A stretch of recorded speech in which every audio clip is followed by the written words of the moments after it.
So let's take a look at where we've been and where we're going. Let's see, we've been discussing how to use HTML and CSS for creating the user interface, mostly static content, right? Laying out the just plain old text, right, as headers and paragraphs and lists and tables, right? And then coming in with the CSS and overriding the default field, right, so that we can turn on certain piece of text as different colors, different fonts, different layouts, so it's horizontal layout, right, using Flex.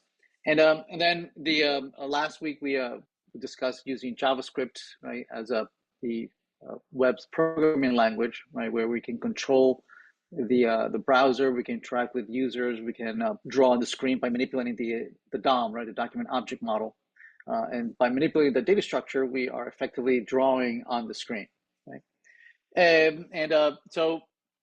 So we're gonna continue discussing how to use React.js, a JavaScript library, right, to implement single page applications, right? But this time around, we're going to learn about state management, right? Up to this point, we've been using React.js, JavaScript as a ways to break up large pieces of content into smaller reusable modules, right? That we can import, right, and then lay out any which way we want.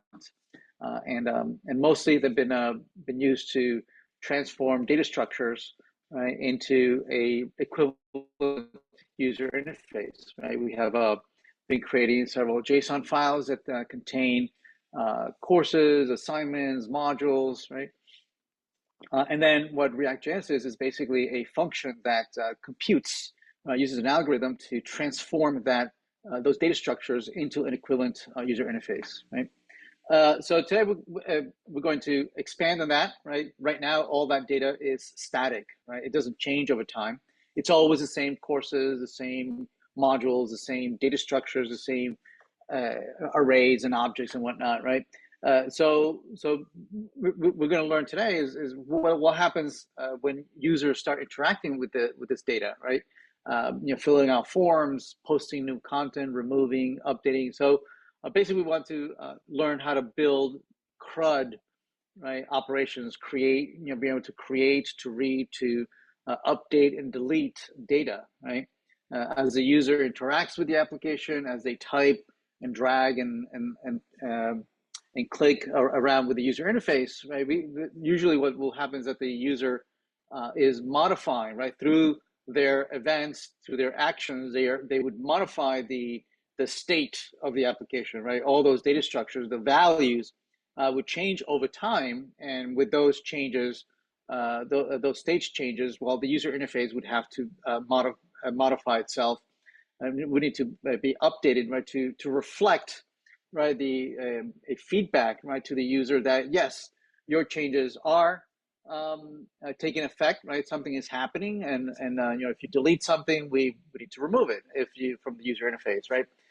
If we change something, if we create new content, right, we need to show in the user interface that indeed your new content has been added to the data structure and it should refresh, right? So today we're going to learn about event handling, how to handle user events, right?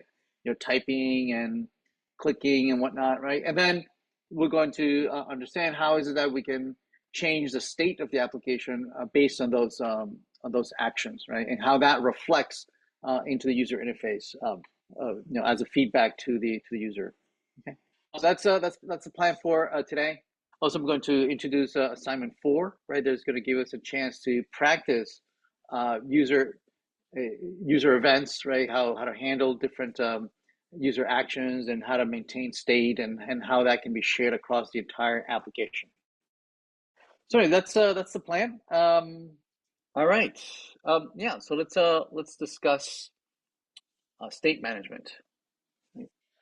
Okay. So first we're going to need to learn how to handle user actions, right? As they click, right? As they type on the keyboard, right? How that can be captured, right? As with event handlers.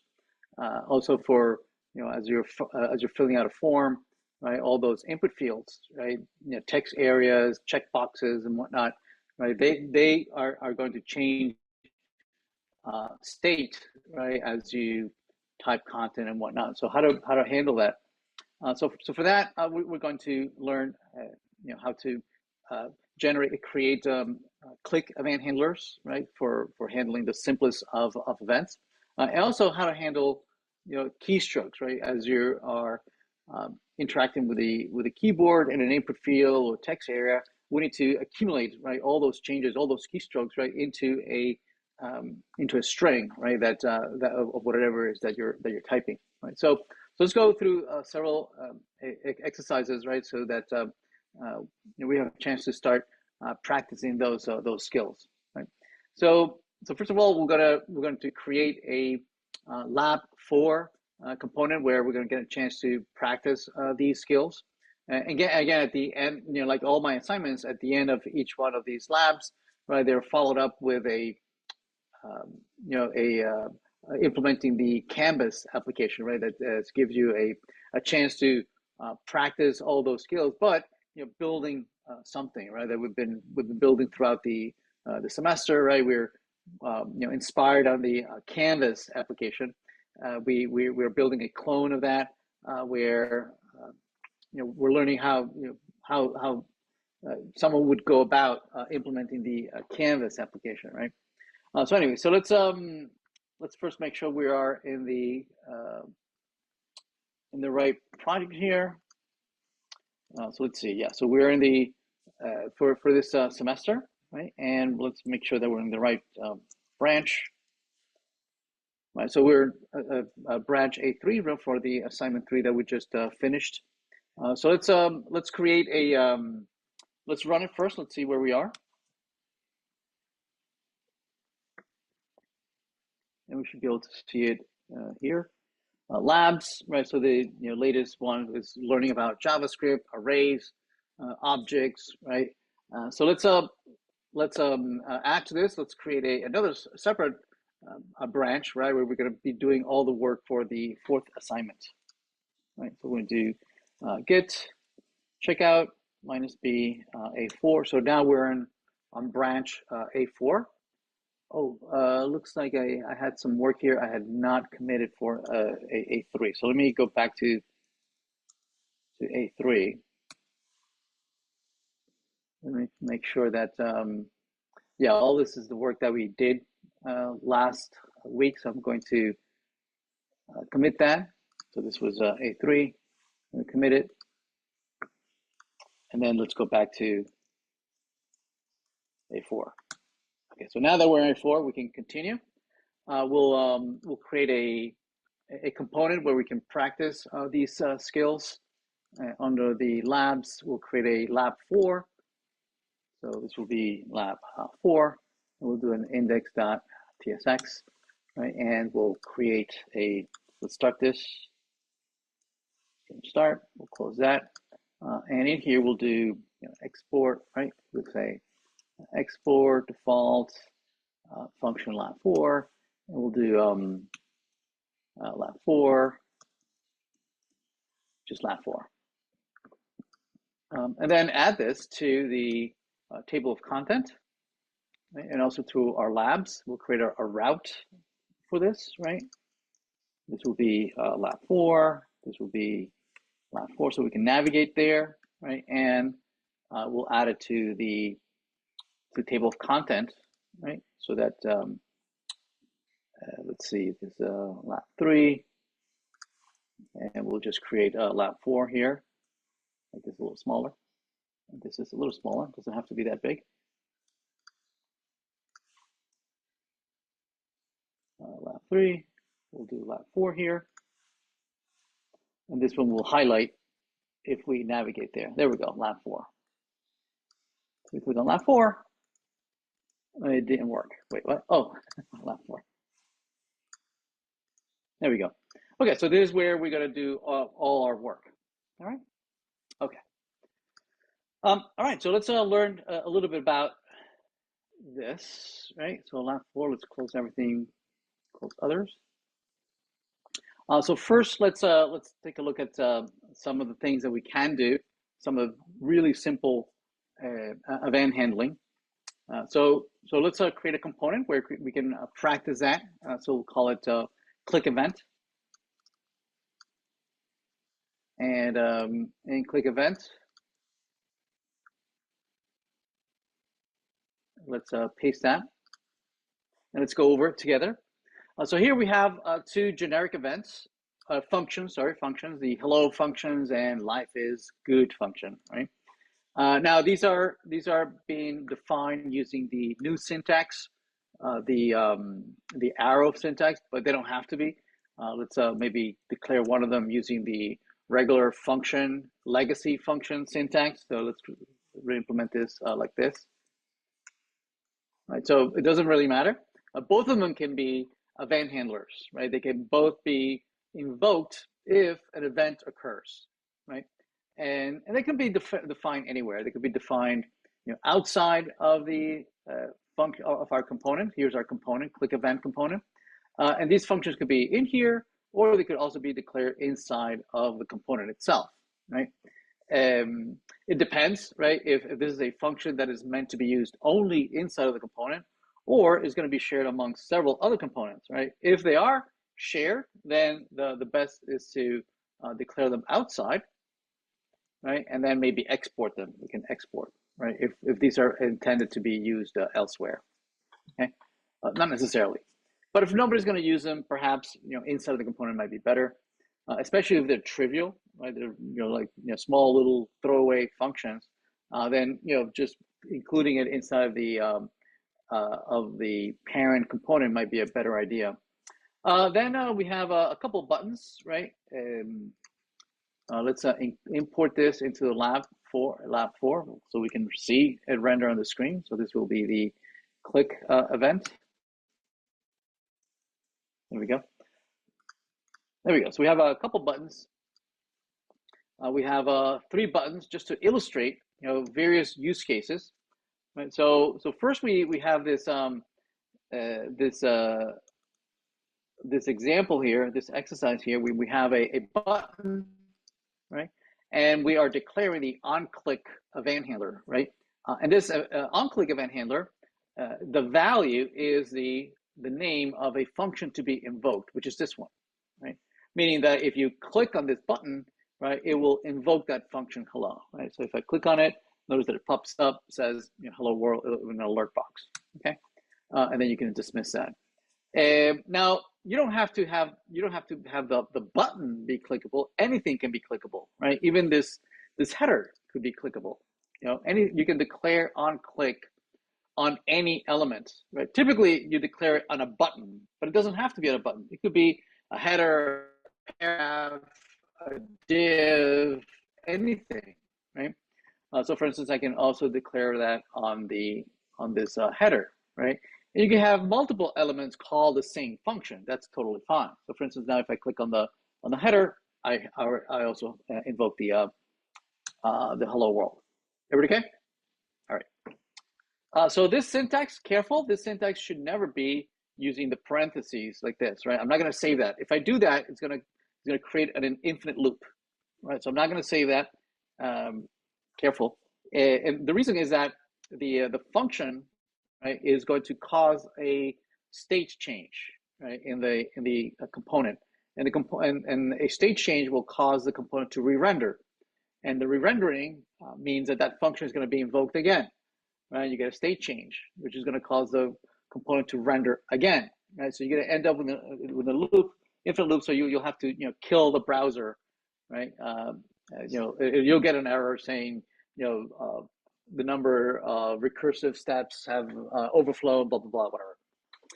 Now, oftentimes you do need to call a function and pass it arguments. Now here, hello doesn't take any arguments, so it makes no sense to even consider using the parentheses here, right? You don't need the parentheses. But there are cases here in this on click right here, right? That you have a function that you do need to pass a parameter. So for instance, you want to pass in a string because you want to say alert, right? Life is whatever, right? So so to be able to do that, right, you need to use this other syntax, right? This syntax is what's referred to as a closure syntax. It's a function. It's an anonymous function. It also referred to as a lambda function, right? It has no name. It could have a name, but here we don't need it, right? The scope is this on click, right? This function would never be used anywhere else, right? It makes no sense to even give it a name, right? So it's declared just with the parentheses and whatnot. And what it's doing, it's calling the life is good. Notice that I don't even have a curly brackets around. I mean, I could put curly brackets around it. I don't need it because it's the only line, right? So, I could just remove those curly brackets. The outer curly brackets are needed, right? Because, right, just like I use the curly brackets because in here I have a JavaScript expression, right? So that's what this outer curly brackets means, right? That inside this is JavaScript expression, which is the declaration of a function, right? So that function is invoked, but it's only invoked when you click the button. So this is not invoked immediately, like this invoked immediately, right? That would be invoked immediately, which would cause an infinite loop, right? Whereas this is postponing the invocation of that function into a future event, right? When you actually click the button, then, right, it will invoke the life is good. It will run the body of this function. It will run the body of this function. Okay. Yes, excellent. So we are passing an argument. Now, as I said earlier, right, this one doesn't have curly brackets here. I don't need it, because it's the only line. Now, if you do have multiple lines of code in your on-click, so then you do need the curly brackets, right? So here I do need the curly brackets. And to invoke the hello, right, function here, and the life is great. Make sense? Also here, this syntax here gives you a challenge. It's challenging to, for instance, debug this because there's nowhere to put the breakpoint, right, in the web developer tools. Whereas this one, because you do have the curly brackets, then you do have a place to put the curly brackets, the breakpoint in the dev tool. Right? So even though here I don't need the curly brackets, oftentimes developers will add the curly brackets, right? Only so that they when they debug it in the developer tools, they have a place to put the breakpoint, right? Even though they don't need it. Also, here we're using the arrow function, but if you use the older legacy function, that's fine too, right? So here I'm using the old arrow function. It works the same. So if I click on it, pops up, life is good, right? So it's life is, right? It runs this, life is good. But this could have been, function, right? And then no arrow like that. And this works just as well, right? Obviously, the other syntax is a little more compact, right? Also, if you're using this keyword, right, then I would definitely not use the function syntax. I would stick to the arrow. Okay. Right. Any questions? Pretty simple. Yes. All right. Let's take another look at another exercise here. Right. So this is pointing out. This exercise is pointing out to careful, right? If you do have a function, right? If you do have a function that you're calling that takes arguments, right? Careful. Don't use this syntax, right? Where you don't put it inside of a closure. This will invoke an infinite loop, right? So anyway, you can practice on that. Passing functions, yeah. So this is a interesting feature of the JavaScript language. So let's declare passing functions here, and let's copy that. So in this case here, we are we can pass to a function, right? If you remember when we were learning about JavaScript, right? We can pass things to a component using attributes, right? And those attributes get collated into an object, a map, right? Where you have the name of the attribute, right? And then the value gets passed and then gets assigned to that parameter, right? And so I want to discuss here the fact that in the last set of exercises we were passing always data, right? We were passing objects, arrays, primitive data types, right? Numbers, strings, booleans, and whatnot. Well, you can also pass as a parameter. You can pass a function as an argument, right? And then inside of your component, you can treat that variable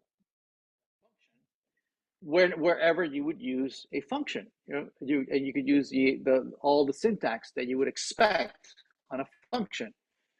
For instance, in here, you are passing as a function, and I'm assigning it right to an onClick, meaning that when you click this button, I will invoke a function that you pass me. I'm not defining it, right? Somebody pass it to me. I'm just going to invoke it, and presumably that's going to notify you to do something else. Yes. So this is a very, very powerful mechanism, right? Where you can pass around in the JavaScript language. You can pass in primitive data types, objects, whatnot, or just plain old functions. All right. So functions can be treated like any other data type, which is pretty cool, right? So yeah, let me illustrate this. So for instance, what we're going to do is that in the lab 4, in lab 4, let's import.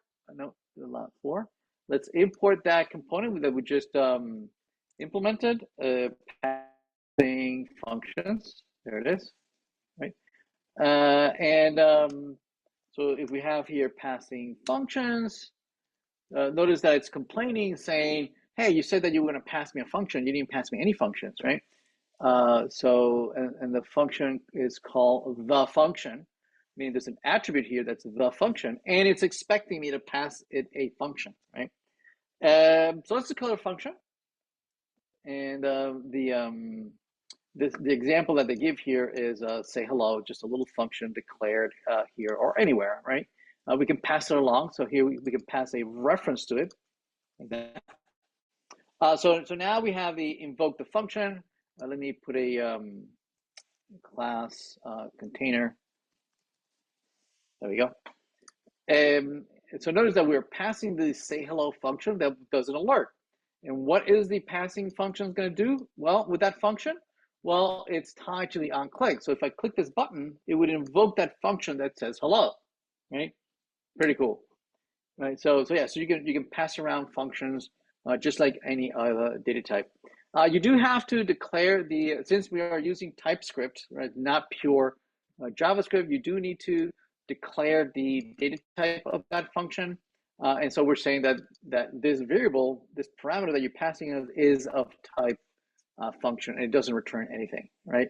Doesn't take any arguments, and it doesn't return anything. Okay. So yeah, so that's a very cool feature of the JavaScript language. We're going to use that very often, right? In the implementation of our component, it's going to be one of the main ways that a child component can then invoke me, right? I'll pass you a function, and then you can invoke me and of events that are happening, right, at the child. Okay. Now when an event occurs, right, when you click something, when you type, the browser catches this event, right, and it creates an event object, right, and then it passes it to the function that is handling that event, right. In our case, the ones who's handling the event is this function, right. This function is being invoked when you click. So all functions are being passed an argument that represents the event, right. Now, this say hello function is not doing anything with the event, so notice it takes no arguments, right? But it could, it could declare a parameter, and the first parameter to these event handlers, right, is always the event object. So let's take a look at the event object. So let's create a component called event object, and let's declare and let's discuss it. Okay. ID. Oh, I have two IDs. Why do I have two IDs? Okay. It shouldn't have two IDs. Okay. There we go. Okay. Yeah. So this is an event object, and let me import it into my lab 4. So the event object, right, to import it, import, and let's discuss it.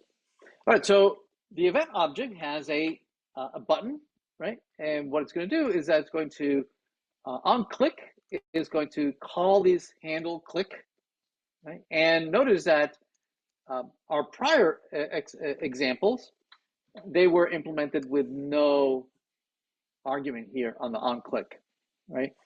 But the on click event handler is always passing the event object, whether we are ignoring it or not, right? So here I'm not ignoring it. I'm saying, okay, I know you're always passing this event object, and a name for it is always common names for it are just E or event, but you can call it anything you want, right? So here we're not ignoring it. And what we're doing here is that we're just passing that event object into the click handler over here, right? And it's doing a few things. Right? The event object contains several parts, several properties, right? A lot of meta information is in there, right? It's the timestamp when the event occurred, when did it occur, where did it occur. It'll also have the a reference to the DOM element that was clicked, right, or that generated the event, right? So in the click, if the event is a click, right, it'll have a reference, right? What was clicked? Oh, this button was clicked, or this div was clicked, or this paragraph was clicked. So it has a reference, and that reference is called target, right? The target is the reference to the object that was interacted with, right? And so if I try to render this, because I'm going to try and render it and show you what's in the event object, right? But what happens is that the object is already there, right? The object that I'm going to click is already in the DOM, right? And if I try to render this, it will try to render the object again, right? And so that will cause an infinite loop again, right? An object that contains a button that contains another button that contains another button, right? So what I'm doing is that I am just converting it into raw HTML, right? Just kind of like plain text string, and I am overriding it. I'm just rewriting over it, right? So I am overriding it. Also, I'm removing a view. A view is a reference to the window, the parent window. Again, I don't want to render the window that contains me, that contains the window that contains me, right? That would be an infinite loop as well, right? So I'm just going to remove the reference to the window, and then I'm going to store the massaged event object. I'm going to store it locally in an event field, right? In a state variable that we haven't talked about just yet.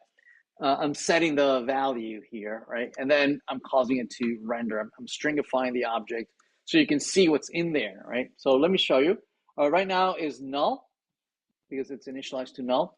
But if I click on it, if the value is set, and this is what it's in there, right? And we have we have a timestamp. We have this the string representation of the object that was clicked, right? So in this case, it's this the display event object was clicked, including the class name is there, the class, the ID is there, the ID, right? There it is. All right, so there it is. Display event object. It's this one right there. So it's the string representation. Also, it shows you the XY position of the mouse, exactly where on the screen it was, right? So you could use that, you know, like for drawing programs, right? So that you can click and create, you know, shapes and polygons and things like that.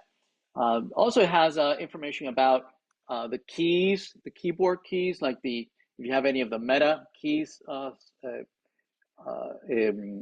I clicked when you first generated this event, you know, the command key or the option key, the shift key, the alt key, any of those, right? It's captured here as well, right? Anyway, so just now, mostly we're going to ignore what's in this object, except probably with the target. The target is perhaps the only thing that we care about the event object, especially not when using buttons, but when using input fields, you know, text box and radio buttons, things that you can change the state, right? The target, right? The event target, right, has the current value, right? So as you're typing, right, and you want to know what did you type in what's the content of the input field, you would go to target, e.target.value, right? So the value contains the value of the input field or the checkbox or radio button or whatnot, or text area and whatnot. Okay. All right. Yeah. So the event object, again, just give me a chance to practice these ideas. All right. So let's talk about state. All right. So now what we mean by state, right, is in an application, state is the collection of all the variables and constants, right, that you know, collectively are referred to as the state, right? So if you take all the variables, right, all the arrays, all the data types, right, and you say, okay, well, what is the current value of all those data types, right, all those data structures? Well, that would be a snapshot of what we would say the current state of the application, right? And what the user interface is just basically a graphical, right, representation of that state, right? They presumably there would be a one-to-one representation, right, of you know, if the state changes or, you know, there's a content is removed or updated or deleted, there would be a one-to-one correlation on what the user interface would show, what it would display, right? And so how do we manage this? Because right now, all the data that we've been using so far has been static, right? It's just you know, a whole bunch of JSON files, and we're not manipulating those JSON files, right? They always have the same values, the same arrays, the same data in there. So to manipulate the state, you know, as it changes over time, we have to use what is called state variables, right? Now, it used to be that we used to build React components using classes, and classes, right? You could create instances of classes, and each instance of the class has its own state variables, right? Instance variables, and those instance variables could change over time, right? Using setters and getters and whatnot. Here we have functions, right? All these components that we're building so far are just functions. They could have variables in there, right? But there is no state in a function, okay? You know, there's no instance, right? So everything is within a, you know, just instance, just local variables of that function, right? That cannot have state. So to be able to give state to these functions, we're going to use what is called a hook, right? React.js defines all these hooks that enable certain properties or certain capabilities that would normally be available, right? And it's very, very popular today. React.js uses hooks to enhance, to easily add new features, right, to the language. And we're going to use it to declare state variables. Okay. Now, the way the syntax for declaring a state variable is that you know, if you normally have a variable, right, that says, you know, here's the name of the variable, and then you initialize it, right? You would say, you know, maybe let your variable equal and then the initial state, right? That's what you would normally do. Okay. And then if you want to change the value of that variable, you would say, well, state variable equal some other value. Yes. And that would work actually. No, the values would change. You would see if you console log the changes, absolutely you would see it, but not in the user interface. You would see it maybe in the console, but never in user interface. You would not see those changes, right? If if you change you toggle a value of a Boolean from a true false, in the console you would see that it's changing, but it would not cause the user interface to change, right? Because React.js uses a lazy rendering engine, right? A rendering policy where if it doesn't need to render anything, then it doesn't, right? So right now, right, we are rendering using algorithms, functions, right, that draw on the screen, and then that's it, right? We're not handling user clicks and keyboard typing, anything like that. So even if variables might change, right, inside of a component, those changes would not make it to the screen, right? So somehow we need to tell React.js, hey, these values have changed, right? It would be a good idea for you to re-render the screen, right, because the state has changed, right? So to do that, we use state variables, right?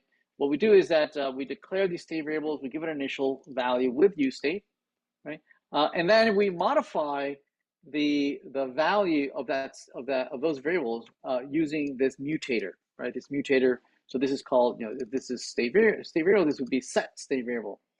So those changes through that function trigger React.js onto telling it that, hey, this would be a good idea, good time to re-render the screen because something changed, right? You should go and re-render it.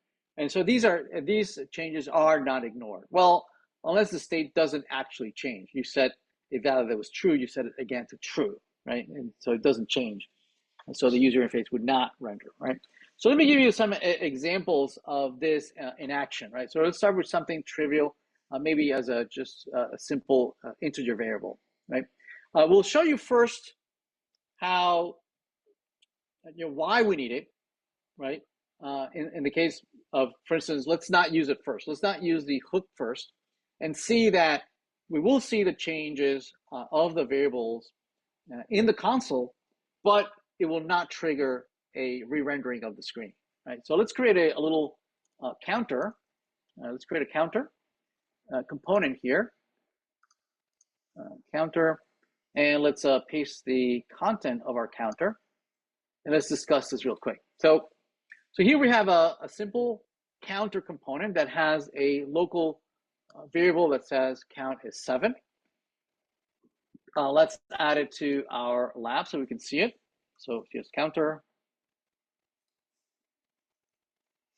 Right, so there it is, counter. There it is, up, down. And let's look at the inspect this, right? So that we can see what's going on in the console. Let's put this down here so we can see the console.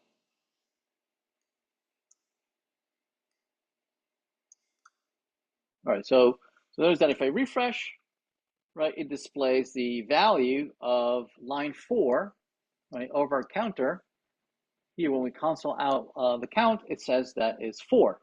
And we can even step through this, right? We can say, we can go to source, right? And we can close this, go to our counter, right? And we can see the value of this. We can say put a breakpoint right here. And if we refresh, notice that it is 7. Right? The value is 7, and if we run it, it renders 7. Everybody good? Nothing out of this world, right?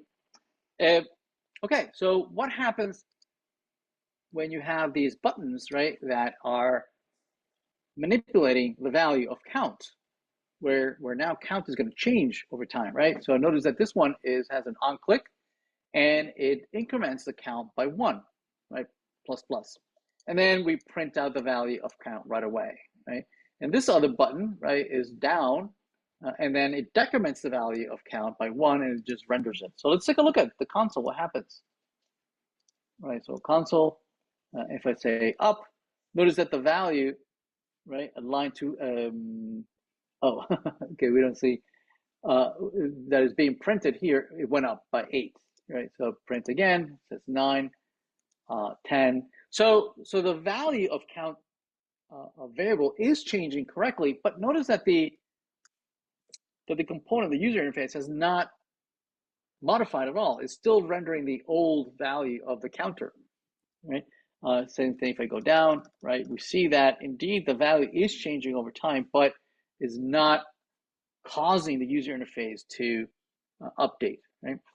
And again, because the React.js uses a lazy algorithm that says, hey, nobody has told me that the state has changed whatsoever, right? As far as I know, it's still 7, right? Why would I render this, okay? So to be able to allow or tell React.js that actually it is a good idea if you go ahead and render this, the state has to change, right? And the way we do that is by doing the following, right? What we do is that we wrap this in square brackets, and then we wrap this in parentheses and use useState. Here it is, right? Okay. Notice that just by doing that, nothing changes. This works exactly the same way, right? If I do increment, notice that indeed that variable still behaves like a variable, right? No difference. Okay. Down, it's changing and whatnot, right? Still not updating it's not updating the user interface, right? But I just want to point out, right, that even though we switched we're using now the useState syntax, that count still behaves exactly like a variable, all right? And so let's analyze this a little bit, right? So what we have here is this useState function that it's being invoked. What it does is that it initializes. What it does is that it returns an array. This function useState returns an array. And what we're doing here is that we are destructing that array.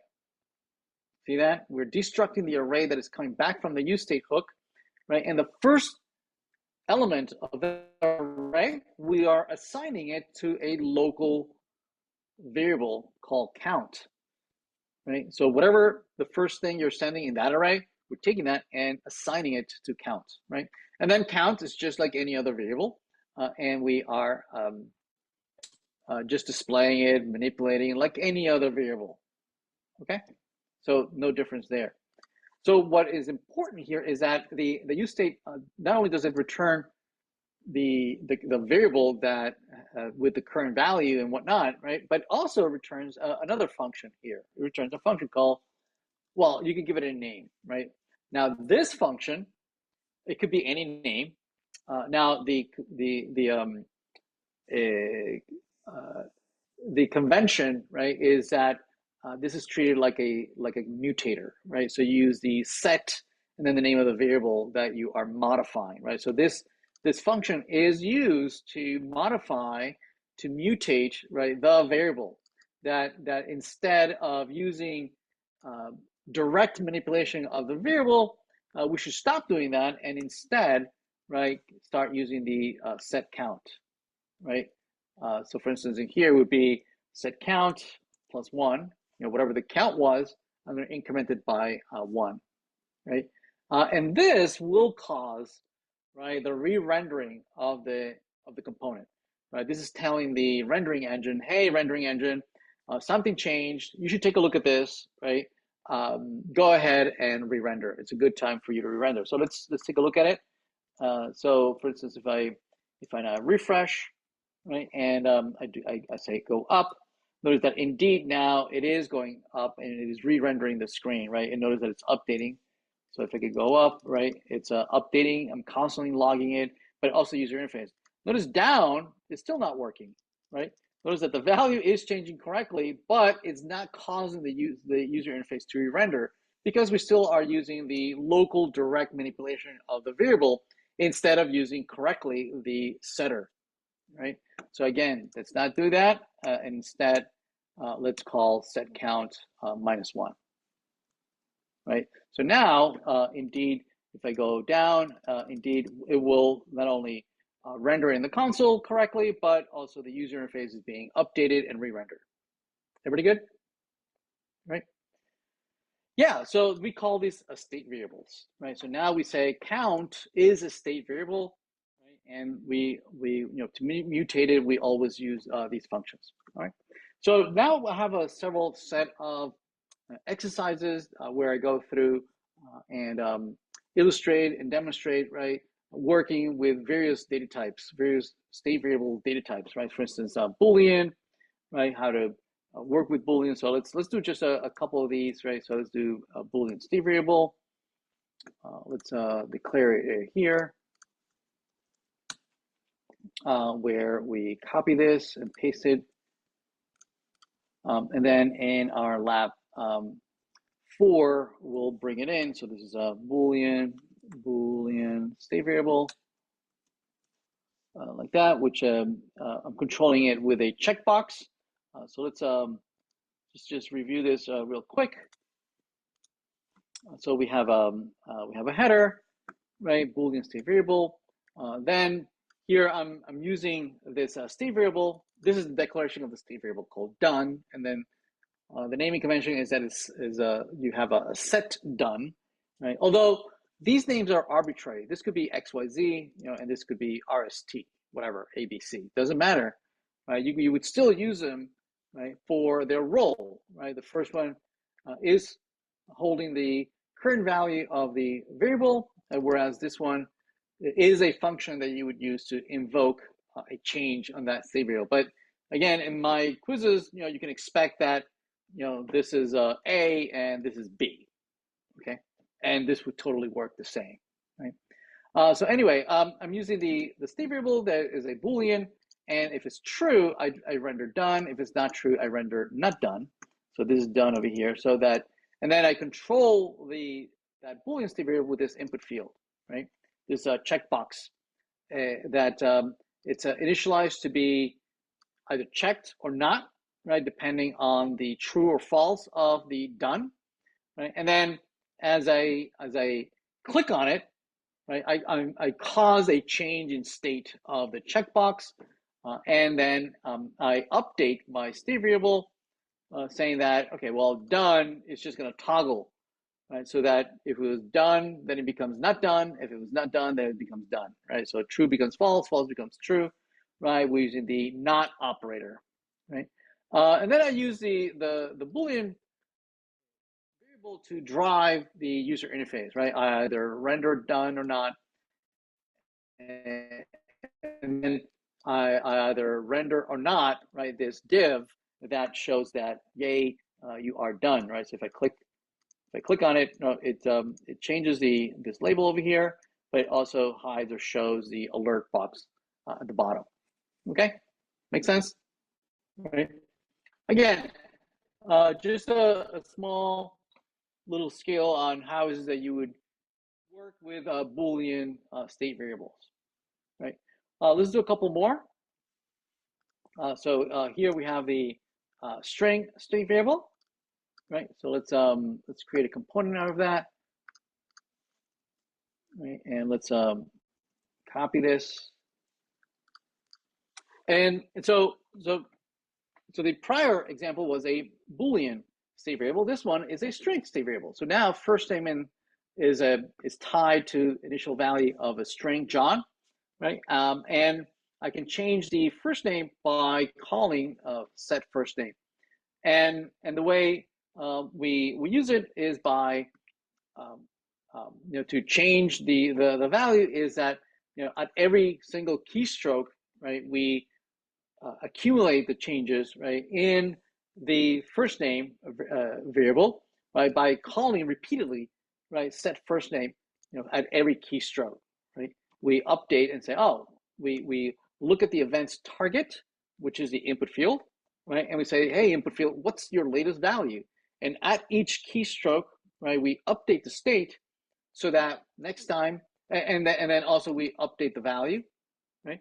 And then we, at the next keystroke, we start off at the last value, and then we just append the extra character, right? So let's bring that into the index here. So this would be string state variable. Okay, there it is, John, right? And we can type Connor, John Connor. And so I can type, I can edit it. Now notice if I didn't have the on change, right? Say I remove that. Notice that now I can't edit it. See that? It's forever tied, right, to the value of the state variable, right? And there is no, unless someone else is changing it, if no one actually changes it, right, it'll always be whatever that initial value, or right now the current value is John Connor. There's no way of modifying it, right, unless I add the on change, and then I can change it again. Make sense? Okay. Date state variable, I'll leave that to you. Let's look at the object state variable. So oftentimes we're not going to work with individual primitive data types, right? Strings, booleans. Sometimes we will, right? But most of the times we're going to be working with complex data types like arrays, objects. So let's start off with objects. So here's a little exercise for you to practice working with object state variables, right? So let's add that, and let's discuss this. Okay, so what's here? So here, right, we are declaring a local state variable called person, right, and its mutator, and we are initializing it to this JSON data type, right, that has two properties: one, a string name, right, and then an integer for an age, right. So let's display this real quick. Let's say here we have the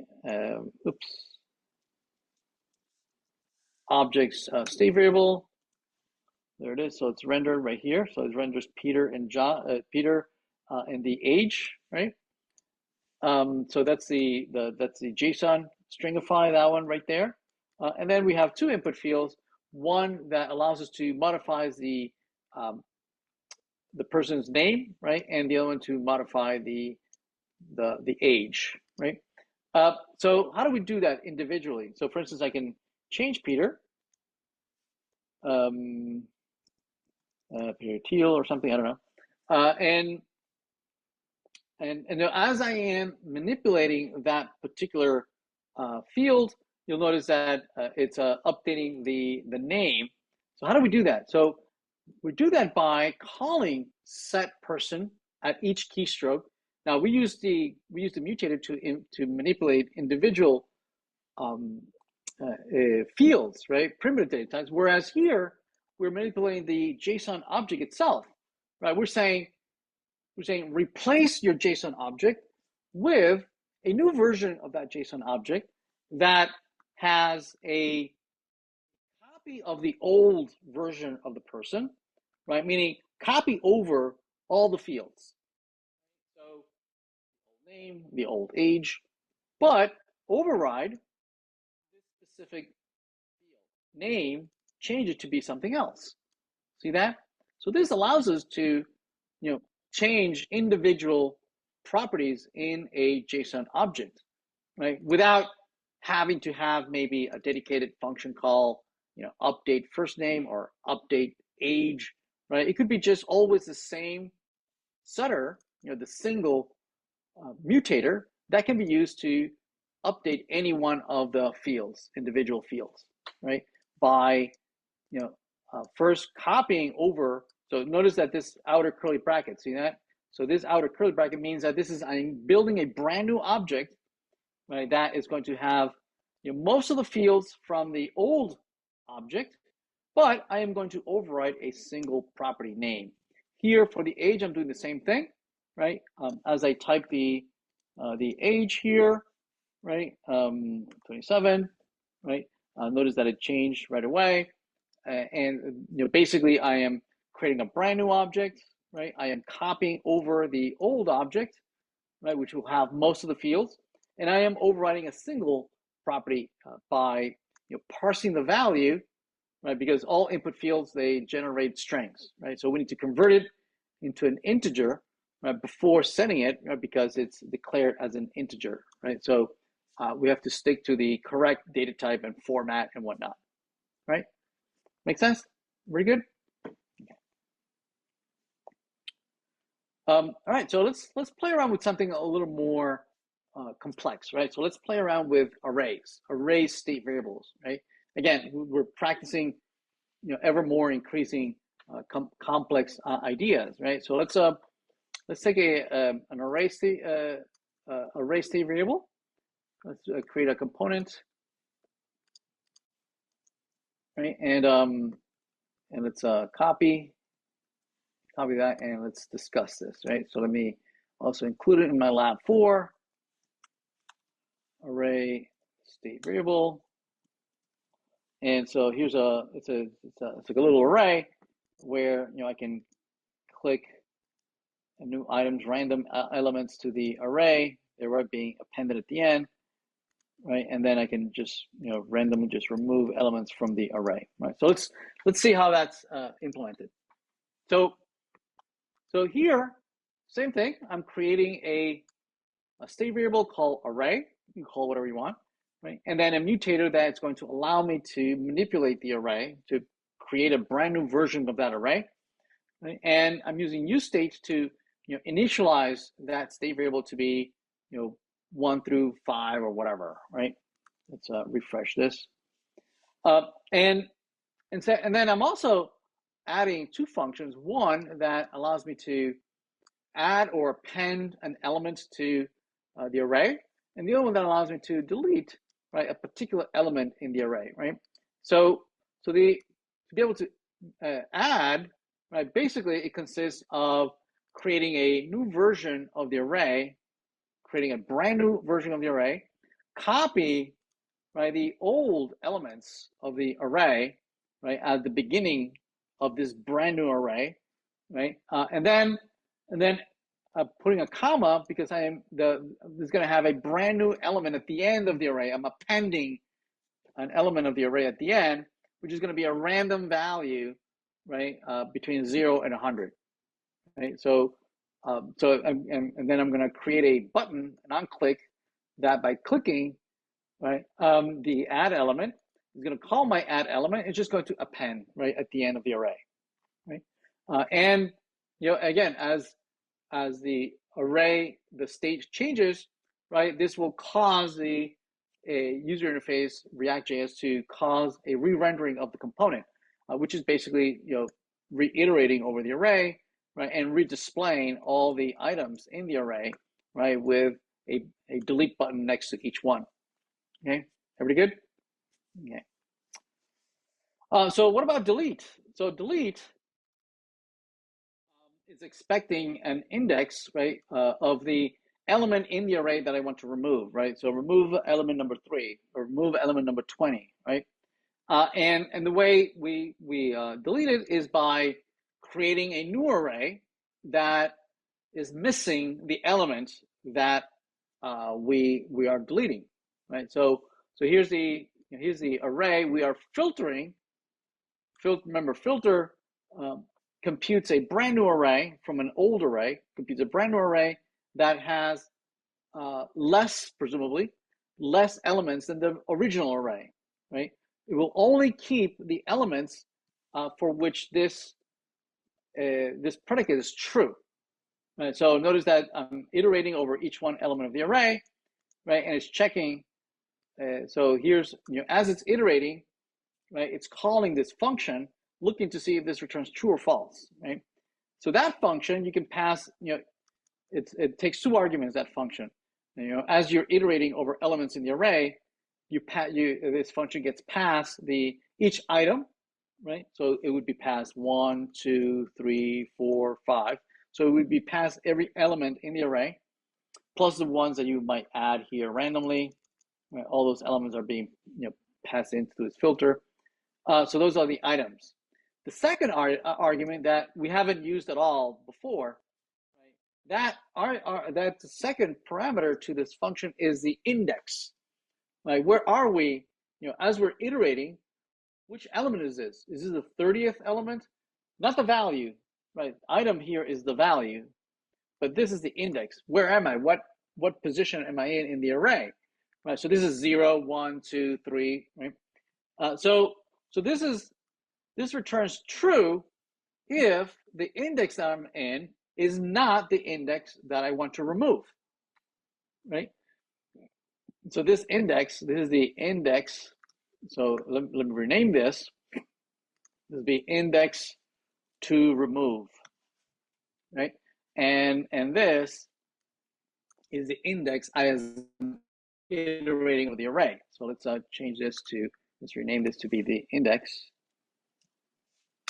Right. So as long as the index is not the index that I want to remove, this returns true. So I keep most of the elements, most of the items. I only skip over, right, the item that I am removing, right? And then, right, it's no longer displayed in the user interface. Make sense? Right? And so the way this is we call it, right, is that notice that each item, right, as I'm iterating over the list of items, right, I am creating a new line item for each item, and then again here in the array, as I am iterating, as I am mapping through the array, I get invoked first, each item, but also the index again, right? So I'm using this snake again twice, one to filter, but one also to render. So as I'm rendering, I display each value of the array, and each one gets a button, right? And each button has a closure right there. See that closure? That would invoke at some point when you actually click on it. It will call delete element, and it will call it with the index of the item as we were iterating, right? So somehow each one of these onClicks needs to remember, as it's rendering, that when I rendered the first one, the item was 0. When I rendered the second one, the index was 1. When I rendered the third one, the index was 2, and so on and so forth, right? So that when you do click it, it'll remember what index it was when it rendered that button, right? And so that is one of the features of closures. Closures is a JavaScript feature, right, that remember values, what they were when this function was declared, right? It makes a copy and says, "Ooh, let me remember, right, what the values were." Well, in this case, the only thing I need to remember is the index, right? So what it does is that it jots down when it was declared, what was index when I am declared, so that when I do get invoked, I can use the index value that when I was created. Make sense? All right. Excellent. Okay. Hi. All right. How about sharing state between components, right? So this right now the states that all these variables, right, in all the exercises that we've been looking at, right, all of them have a state variable. Right. Let me save that. So all these, let me close this. Too many open. All these, right, and have a state variable that are declared inside of the component, right? And so these state variables are only available inside of the component, right? All these, the object state, you have this, and it's only within here. There's, from outside, nobody can see the values of this. So if you want to share this, right, how would you share it? Well, you can easily share it with child components, right? Because we saw already that you can pass values, right, to children components through their attributes. You can also pass functions, right, to your children, right, if they want to invoke, to make changes to the state. So let's explore that first, how to share data to components, right? Between components. So let's look at a parent state component. So you have this parent state, and so we're going to explore first the fact that you have a parent-child relationship, and that the parent can share data with their children, right? So let's copy this. Let's paste that. Now this is expecting a child component that it will share the state, the local counter, right? Notice declares the state, and it's passing the current value of the counter down to the child. It's also passing the set counter to the child. You know, so we're going to let the child update the state of the parent, right? So the parent has the data, it's sharing it down with the child, and then the child is going to be able to update the state of the parent.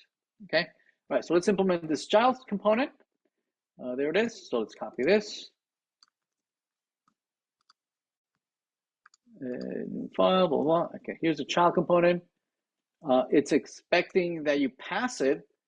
Here it's expecting that you pass it a counter integer and a function that is going to allow me to modify the counter. So this data type here in the TypeScript, we do need to say that, hey, when you're going to call this set counter, you are going to pass in some values, right? So here's my little counter and the child state component. It does not have its own state. The state is being maintained by the parent. The parent has the counter. It has the function to modify the counter. Me, as a child, I don't have any of that, right? I don't have any of my own. Instead, the parent is sharing with me, right, so that I may use the counter so that I can render it, and I can use the mutator so I can modify it, right? So let's lat4, let's include this the parent here. We'll say, you know, parent state component. There we go. So there it is. So counter is 1, 2, 3. It is the child. So counter in the parent, I am showing 1, 2, 3, and the child is also, right? Oops, where's the child component? Child component. There we go. It's also going to display the counter. So both of them display the counter, the parent and the child. Both of them obviously display the same value, but these buttons live in the child, right? And they are calling the set counter that was passed by the parent. The parent has this function. It's passing it to us so that we can manipulate. So here the child, there it is. So I'm clicking these buttons that live in the child, and they are modifying the parent state, right? So there we go, right? So the parent can share the data with the child through an attribute, and then the child can then modify the parent state, right, through mutators that are being passed to it. So that's one way. That's one way, and it is the most common way that we manage state, within within the component, and we share it down and whatnot, right? But there is a more powerful way of managing state, especially at the state level, at the application level, right?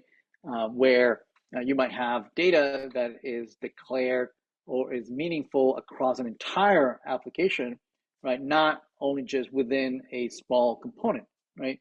And for that, right, we're going to introduce a new topic called Redux. So let's take a short break, right? And when we come back, we're going to discuss Redux, right, as a mechanism for sharing data not only with our children, but across an entire application, right? We've seen examples of using state management, but within a component, right, where you can declare state variables, either primitive data types or complex data types like arrays and objects, and then you can use the use, right, to declare a variable with a current state variable value, and then a mutator that allows you to change it, right? And that's all in good, right? This pretty much, if this is all you knew, right, you can pretty much do everything you need to do from now on, right? There's no point in what I'm going to discuss now with Redux, right? But Redux fixes a problem that of complexity of what you would need to do, right? If you only use the use state hook, right?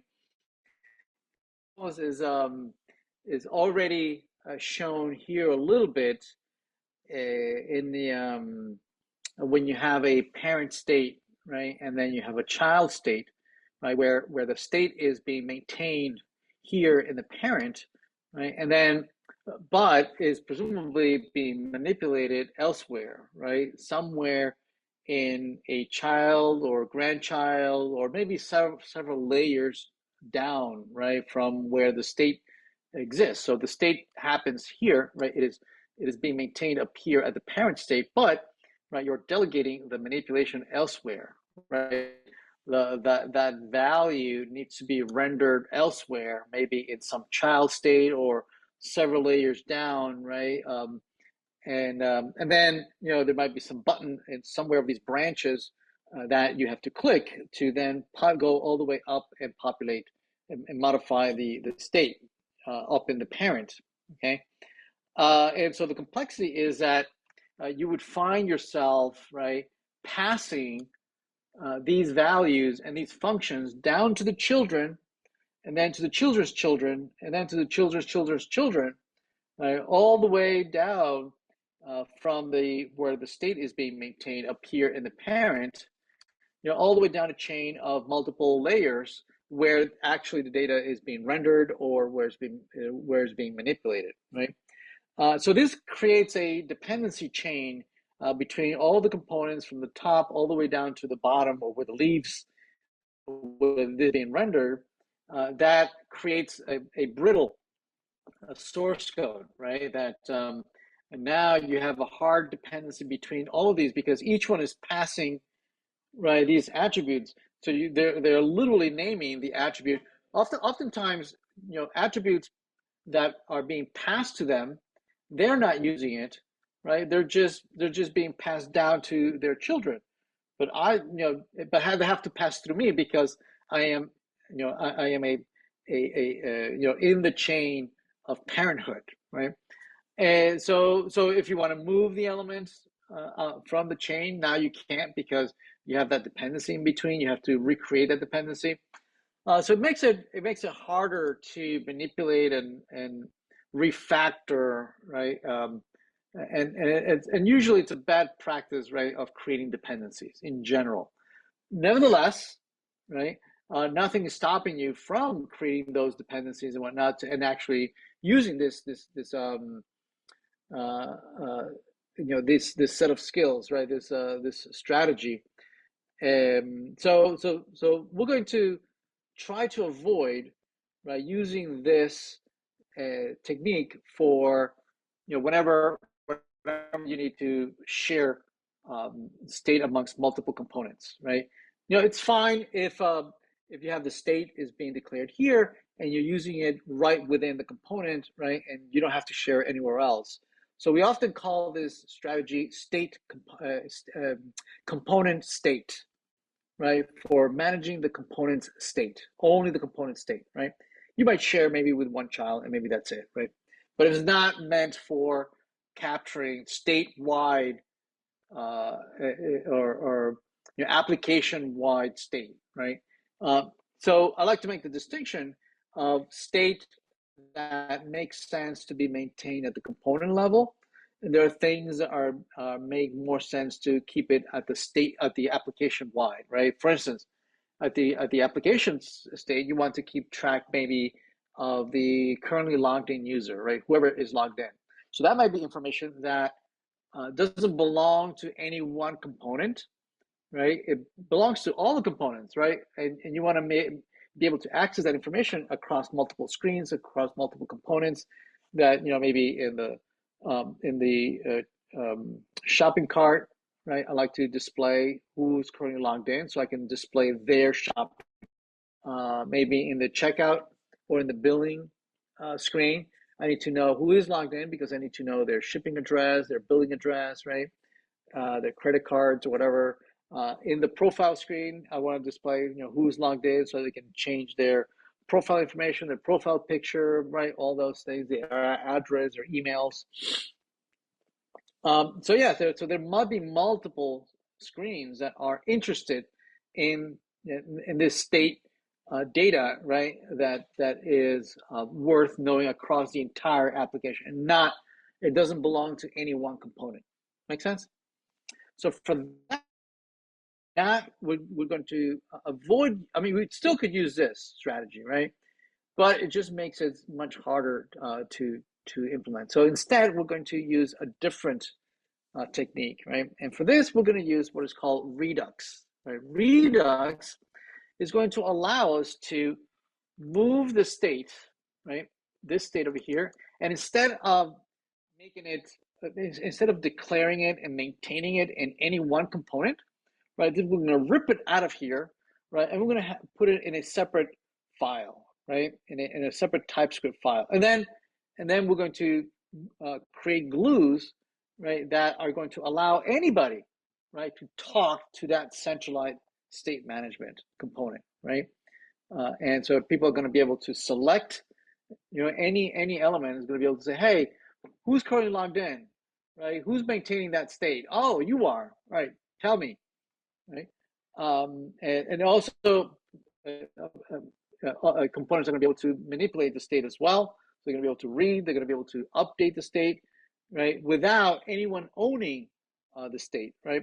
So that is going to allow us to remove the dependencies across components, so that component doesn't have to pass elements down to their children through attributes, oftentimes referred to as property drilling. Right? It's really like you're drilling, where you're passing down from a top level, to lower level. You're drilling down these properties where they're going to be used, right? So we're going to stay away from property drilling.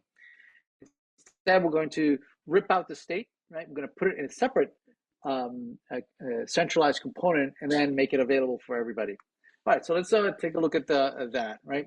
So first, let's create a component where we can where we're going to do all our work. So we're going to call it the Redux examples component. So let's build that. The index, and let me share my screen for this. Yeah, so I've created this index for the Redux examples. Let me just copy and paste this in here. Okay, so in this component, we're going to create several exercises so that we can get to practice, right, different topics on Redux. And then let's bring that into our lab. Let's see our lab here. Let's bring in our Redux examples. Okay, there's our Redux examples. And let me, where we have this here, you have the index, and we don't really need this Git repository here. Okay, so Redux examples. An example. Okay, so let's take a look at a few. Well, first of all, we're going to have to install the library. So Redux is a JavaScript library, and that can be used with any user interface library, right? So it's not specific to React.js. It could also be used in Node.js, right? It can be used with Angular, right? Ember, any other JavaScript library, right? So there are hooks that are specific to each infrastructure. We're going to be using a hook that is specific to React, right? So first, we're going to install Redux, right? So we're going to stop the server here, install React. So that's the base library, right? That is generic. It's not specific to the library. We do need to install a few other extensions that are specific to React. So first that, and also they have a set of wrappers, right, that make it easier to use the library. The library is or can be hard to learn, right? So they've added several wrappers that are very opinionated and that are pre-configured, right? So that you don't have to declare a lot of the boilerplate stuff that is already declared for you. So we're going to be using that to make it easier on ourselves. Okay. All right. So we install that. Let's create the most trivial of React Redux examples, right? So let's create a hello world.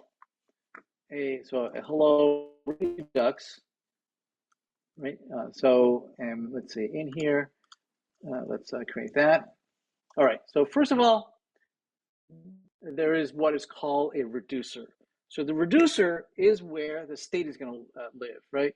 Instead of the state living in each one with its own state variable. So let's restart this. npm start. Okay. Instead of each one maintaining its own state variable, we're going to rip that from here and we're going to put it in a separate file. We're going to call the reducer, right? So here's an example of a reducer, right? That is maintaining a simple state variable. In our case, the state variable is just this simple message. The message is the state variable and it has been initialized to be the value hello world, right? And so the way we maintain this state is that we use the Redux create slice function, right, in the Redux toolkit, right? And we give it a name and we provide an initial state, right? Now the name slice means that because this is an application state, right, means that our state is going to be complex, right? We're not going to maintain just a little counter here and a couple of to-do items over there, right? We're going to be maintaining a lot of stuff, right, for a application, right? And each one, each part of the application is going to be, fairly complex, right? There's going to be, I'm going to have to deal with products. I'm going to have to deal with users. I'm going to have to deal with orders, right? And each one of these data types is going to have its own CRUD applications. I need to be able to create orders, retrieve all the orders. I need to be able to update the orders. I need to be able to delete the orders. Same thing with users, right? I need to be able to create users, right? Retrieve users by their something, right? By their department. I need to be able to update their status. I need to update their salary. I need to, if they leave the company, I need to delete them, right? So each one of these, we're going to refer to them as different slices, right, of the data, kind of like different silos, different buckets, right, that together, right, make up the application state, right? Each one of these buckets together, they collaborate, right? They dump or they collate all this data into what we refer to as the application-wide state. Okay, so a slice. In our slice, I'm calling it hello. This is the most trivial. And I'm creating an initial state. So this is the same thing as saying initial state colon, initial state, right? But we're abbreviating it like this, just initial state. And reducers is going to be all the mutators, right? The setters that are going to be able to manipulate or read or retrieve or delete, right, or update the state, right? Which we don't have any. We're creating here a state that is only read only. We're going to be able to read the state now, right? So this is the state. It no longer belongs to any one component, right? It doesn't belong to any one component. Any component can read this now, right? And we'll show you how, right? So how do we connect this state, right, so that all the components can view it. All right, so let's do that. And so first, we create what is called a store, right? And this is for the labs. So within the labs, I'm creating a store. Okay, And the store is kind of where all the different reducers, right? They're all maintaining their own little slice, right? This is where they're going to collate and collect all the different slices from the different reducers, right? And they're all going to be dumped into this one single storage store, right? So let's copy that. Let's paste this in there. So we have the store, and we are reducer that's being exported from the hello reducer, right? And here is where we're going to collate all the different reducers, all the different slices from different parts of the application into one single place, into one single store. Right now we only have one reducer, but here you would have maybe the products reducer, the users reducers, right? The orders reducer, the shopping cart reducers, anything that needs to be manipulated, right? That would have its own life cycle, right? Of creating, of updating, of deleting, right? Each one would have its own life cycle. Then it would be collected all here. Right now we only just have one, and it's pretty lame, right? The only data that we have is a single string state variable that says hello world, right? But again, just to illustrate the how to use it. Now that there is a store, a bucket that is holding all the data, we need to, all the components want to be able to access this data, right? They all want it and manipulate it. So how do we glue it? Well, we use a provider, right? So in the labs, right? In the labs, here, right, in the labs here, right, we're going to bring the store, right, the bucket that has all the data, and then we are going to provide, right, the store provider.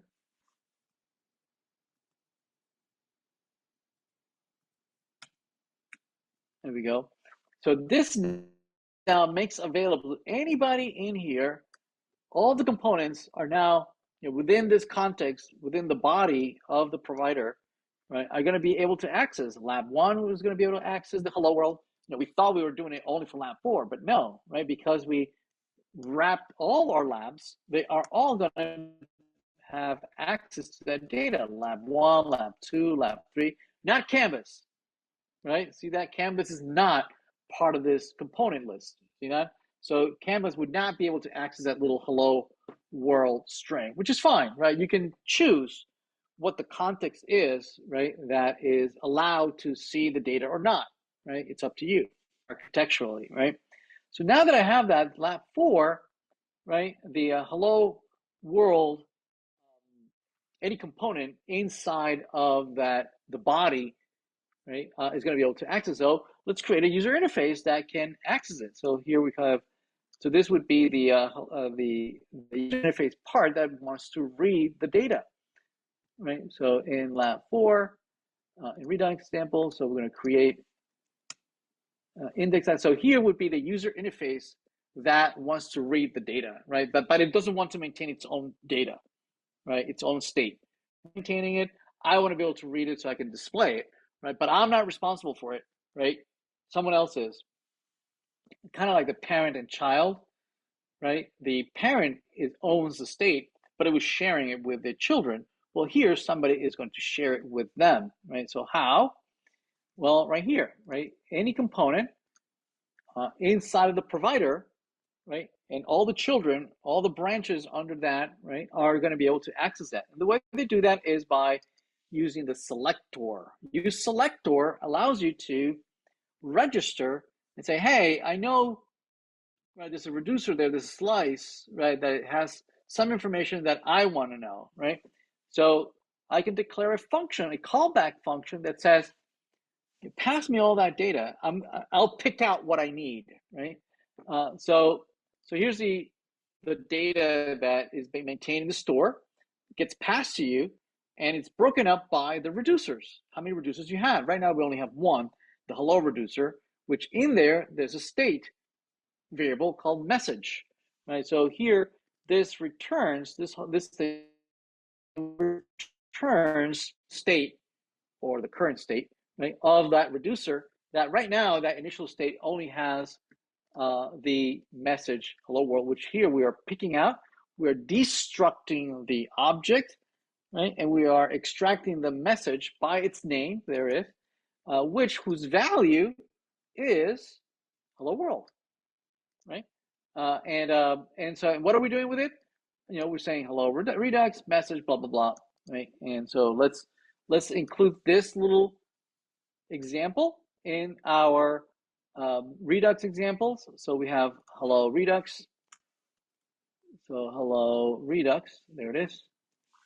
And there it is, hello Redux, hello world. So this hello world is what's in here, hello world, right? And so if I change this, if I save that, notice that whatever changes I make to the state, right, it's immediately available.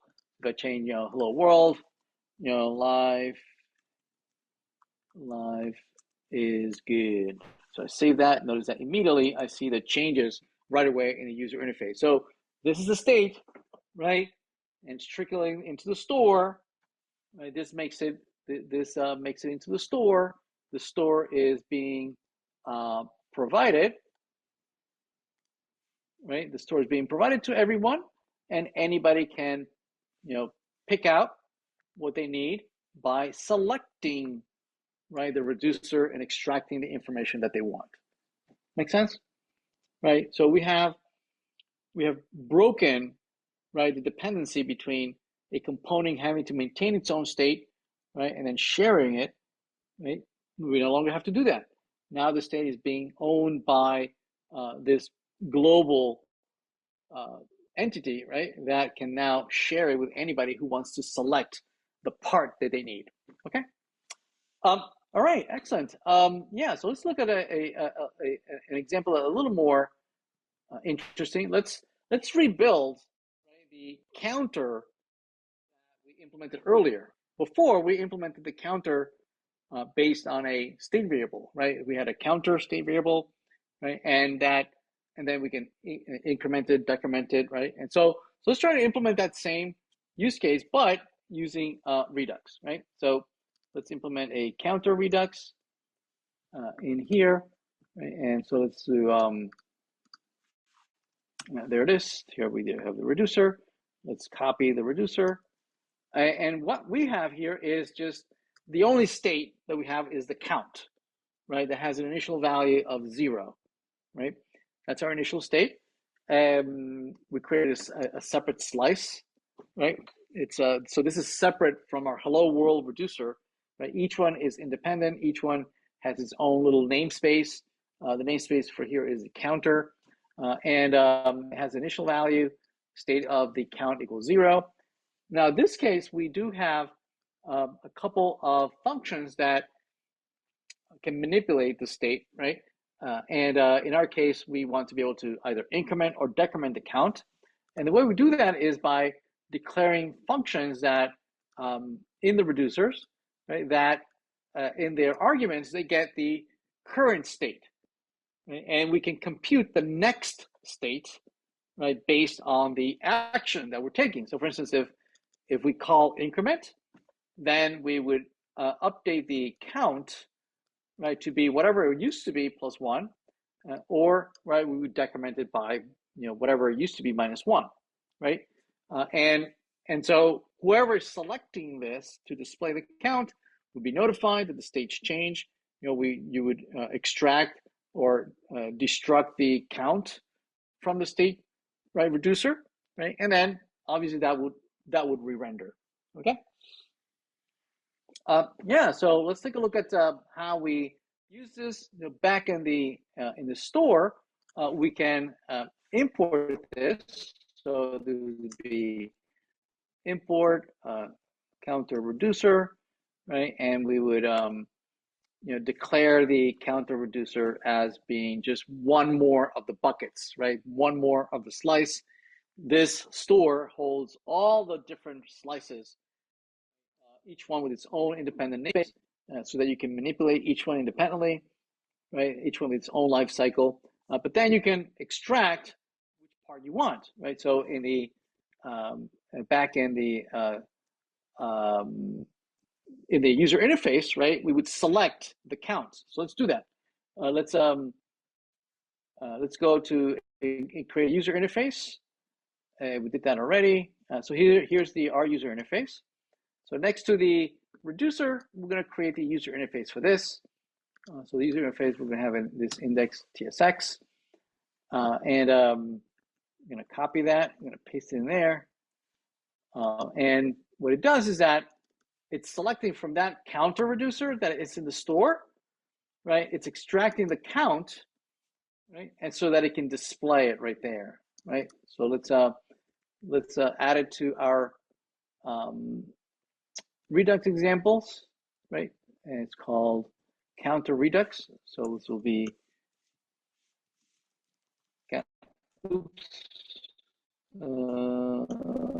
counter Redux. There it is.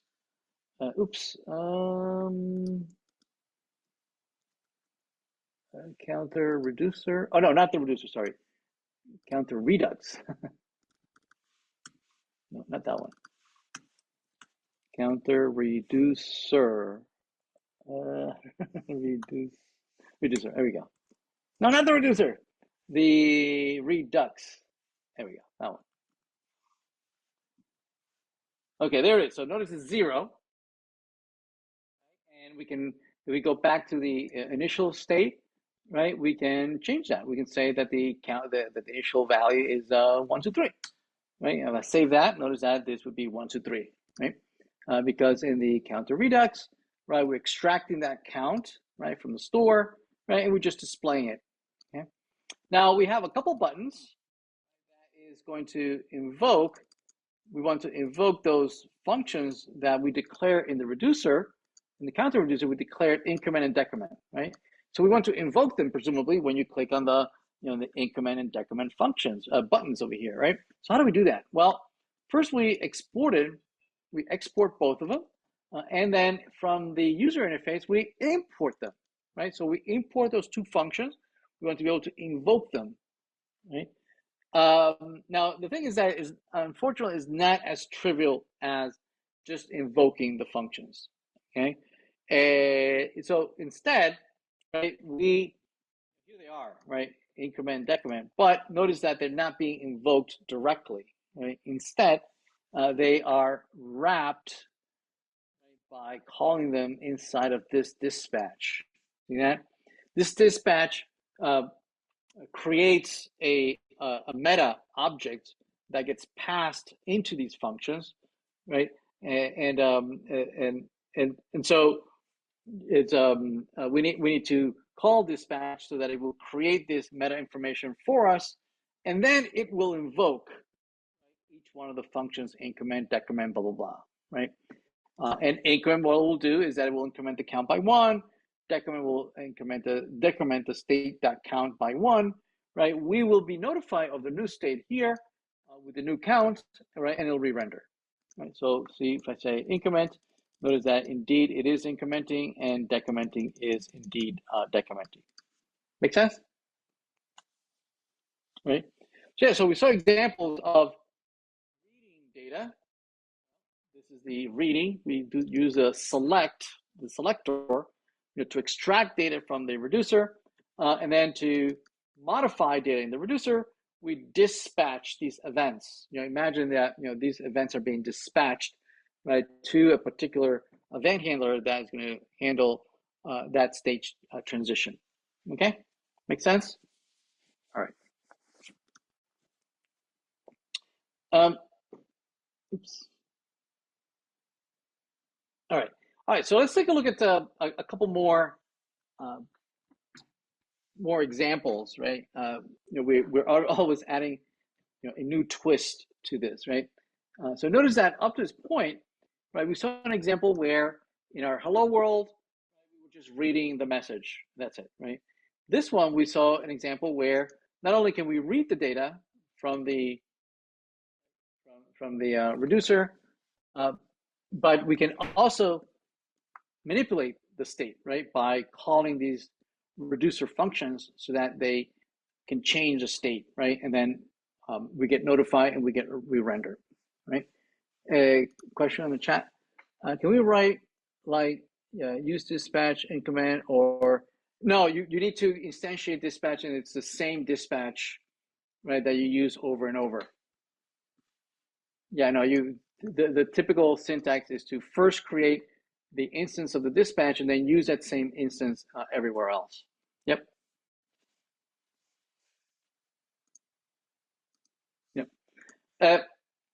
So up to this point, we have examples of we can read the value, we can call functions in the reducer, but notice that these invocations right now, they don't take any arguments. See that? We're not passing any data, so they're not parameterized, right? So let's take an example where we would want to parameterize, right? Maybe we want to increment by 2 or by 3, right? We want a step function or something, right? This one is assuming that we're always incrementing by 1. And that's fine, it works fine, right? But what if I wanted to parameterize it, right? So how would I go about doing that, right? So here's an example of another reducer where we are recreating a couple of arithmetic operators where we want to maybe add, subtract, multiply, divide, right? But in this case, we do want to pass in parameters like, what are the two operands, right? The two parameters that you want to add, the two numbers that you want to add or subtract or divide or whatnot, right? So let's create here an add Redux example, right, where we would need to pass in attributes, right? So we have first the reducer, right, that it's creating these initial state of that the sum of A and B is 0 to start with, right? And then we have a single add function that we get invoked, but add what? You need to pass us arguments, right? The attributes or the properties that you want to add. Well, how does it get to us, right? To this function? Well, it turns out that this function, right, not only do you get past the state, right, which is the current state, right, you also get past a action object, right? So this action object represents kind of like the event, very much when we were doing the click, right? The event got passed to you where you can extract the target, right? And the target might include, the button that was clicked, the XYZ, right? Any keyboard keystrokes that you had, right? So same thing, the action, right, represents that event of what happened when this event occurred. Right? Now, in particular, just like when we're using the event object, we only care about the target, right? We say event.target because it has the value of the input field, for instance, right? Here, also, we only really care about the payload. The payload contains whatever it is that you passed in that event, right? So if you say add 2 plus 4, well, the 2 and the 4 would all be available in this payload. So, but it needs to be an object, right? It needs to be a single thing.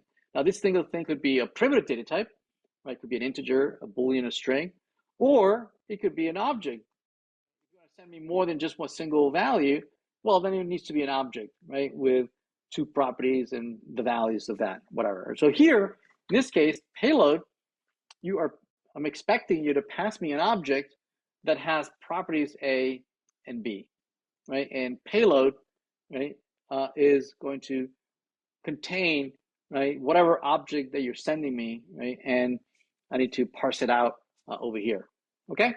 All right, so let's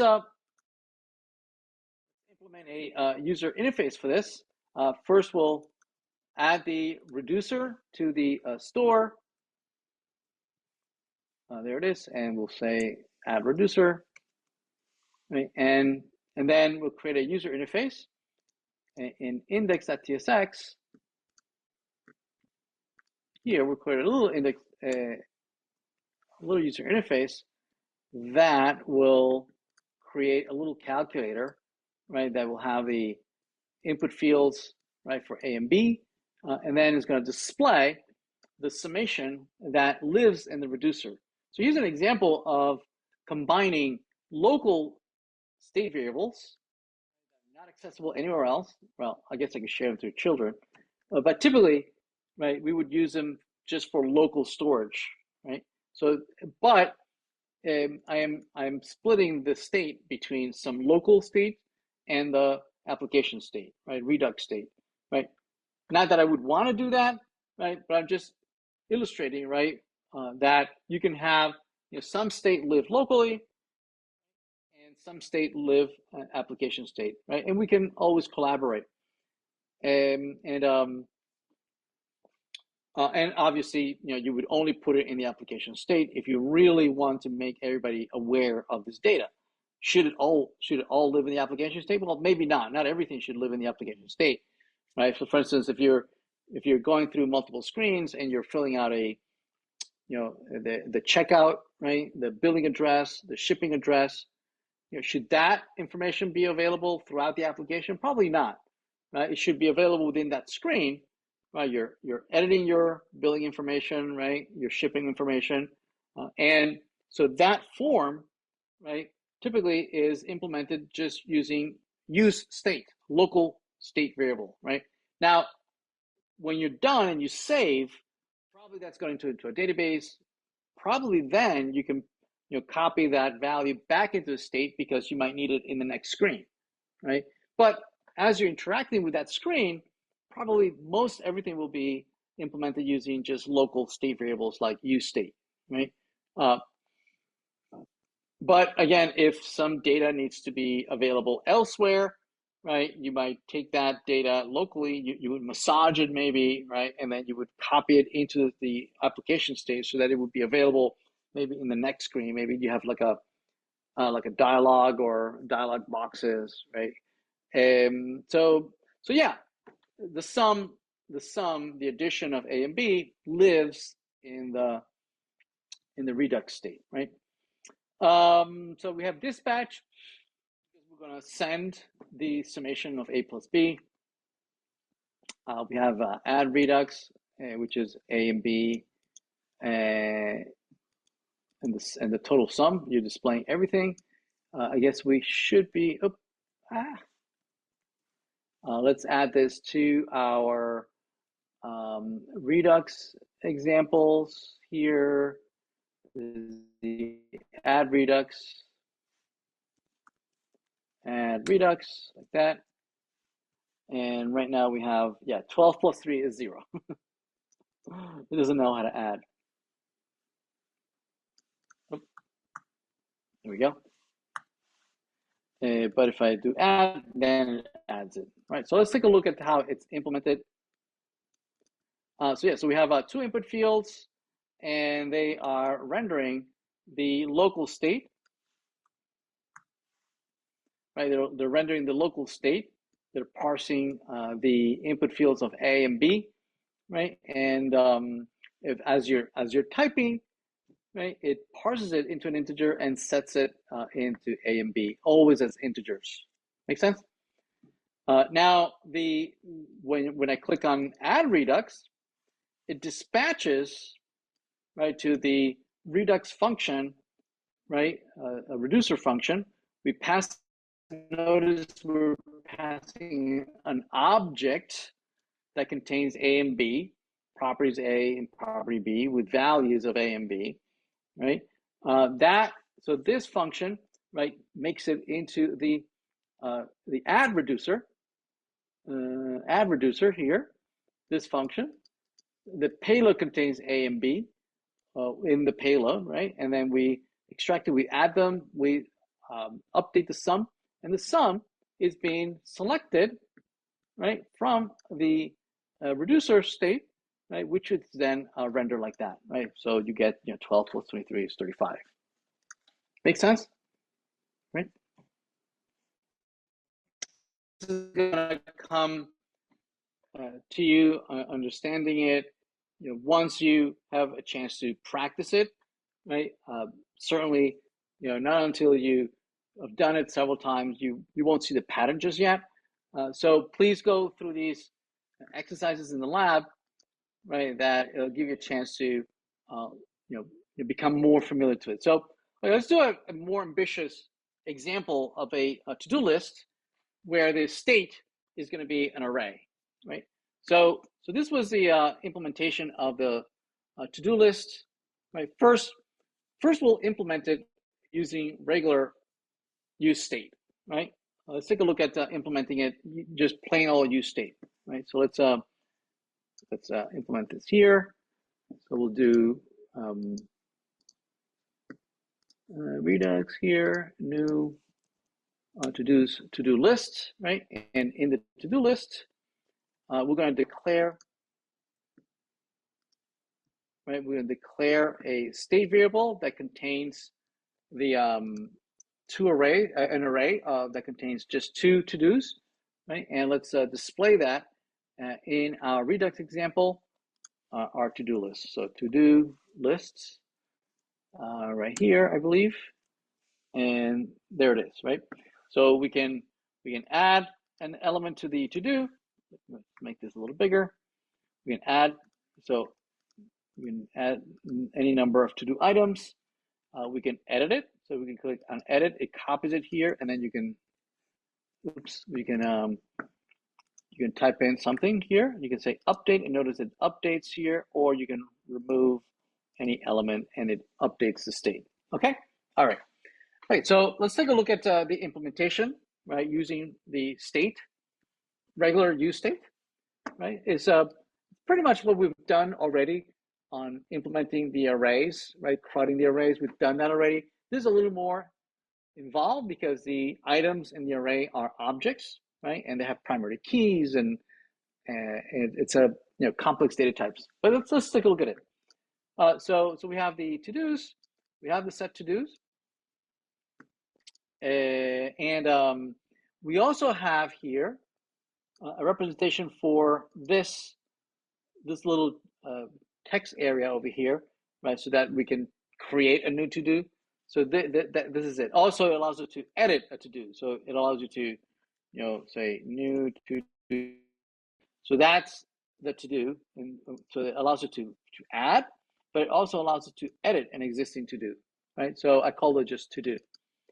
It has no ID, right? And by default, it's just learn Mongo. So these are the different functions that allow us to create new to-dos, right? So to add a to-do, you give me a to-do object, right? That presumably might have a title, might have a whole bunch of stuff. So what I do is that, we create a brand new array that contains the old array plus a new object that contains, whatever fields you give me right here in the to-do, right? Whatever you give me, I'll take it, whatever fields you want to give me. But I'm gonna override, or I'm gonna add, append an ID field that has a unique timestamp. Yes. Then I update the array, and I blank out this input field, right? I remove the title, right? To delete the to-do from that array, you'll pass me the ID. Those are unique IDs, either from these that were 1 and 2, or new timestamp as strings, right? So to delete basically is I'm going to compute a new array that contains the, based on the old array, I'm going to filter out the to-do if the ID is, I'm only going to keep the ones that are not the ID of the one that I'm removing. So if you send me the ID, I'm just going to skip over it, so that the new to-dos is not going to include that to-do that I don't want anymore, I remove. And then I just update using the mutator, right?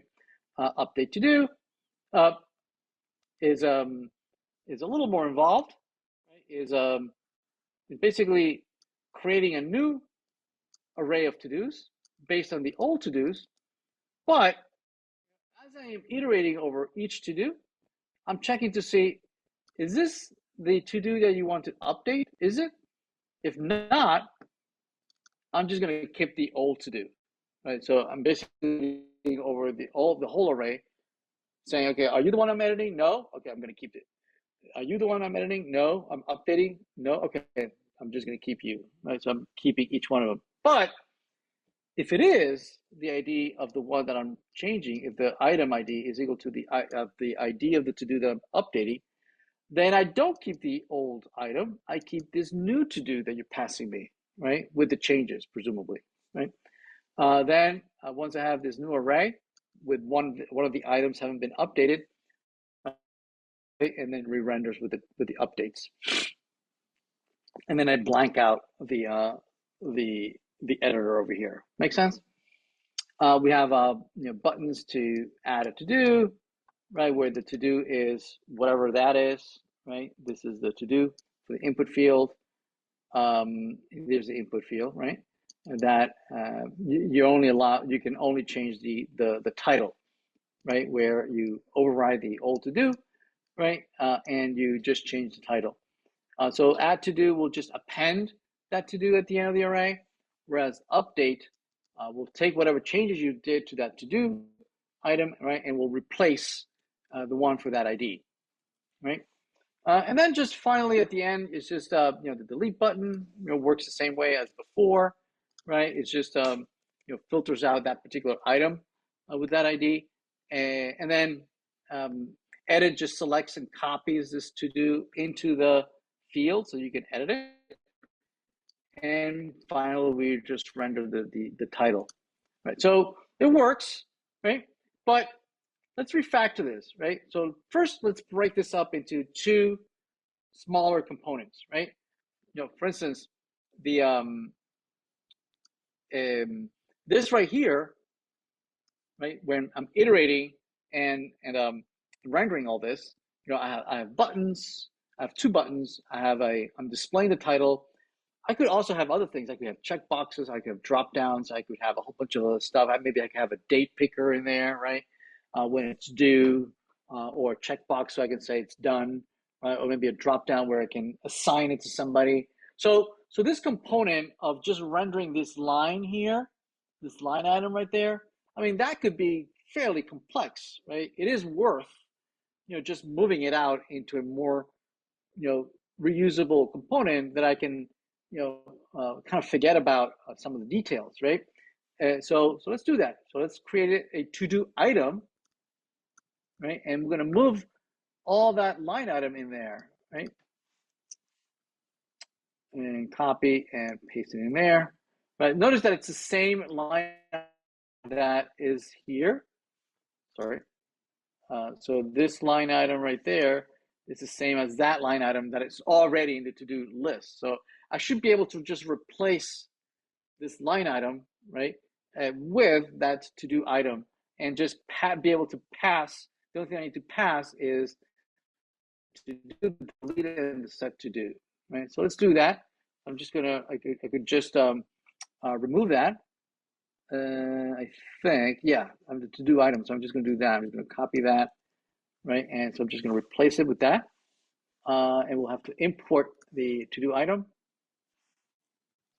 Import the to-do item like that, and now it works just the same, right? No differences.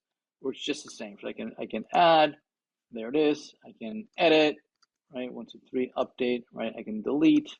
So it works just the same, right? And the way it works is that I pass it the reference to the to-do object, so it can render the item, right? The label. But also, I notice I pass it the functions that manipulate the state, right? One that can delete the to-do, and the other one that can select the to-do for editing. See that? All right. So let's do the same thing for this one, right? This form, right? I can move this into a separate component, right? That just does the form. Again, the form right now is trivial. It has two buttons and an input field. But again, it could have a drop down, right? It could have a date picker. It could have a whole bunch of check boxes, right? It could be a fairly complex. So it makes sense to try and move it into its own little component, right? Which I called the to-do form, right? So let's copy that.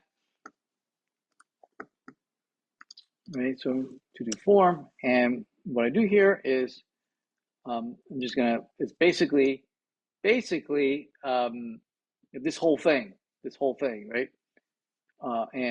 Which the dependencies are that I need an add to do, an update to do, right? I need to set, set to do.